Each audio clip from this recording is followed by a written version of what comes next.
میں نے قرآن پاک کی آیات میں سے 2 آیتوں کا کچھ حصہ تلاوت کیا ہے۔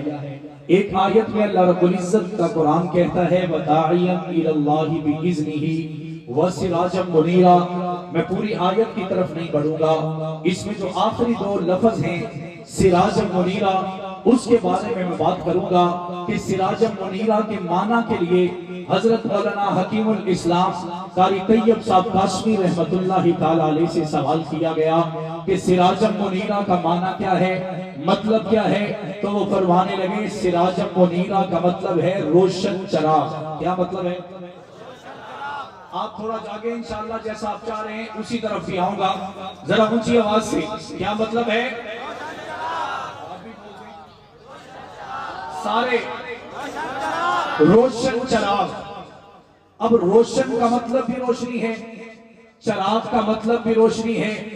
اس کا مطلب یہ ہوا کہ آمنہ کے در یتیم کائنات کی ساری روشنیاں لے کر آئے، ساری رانائیاں لے کر آئے، سارے اجالے لے کر آئے۔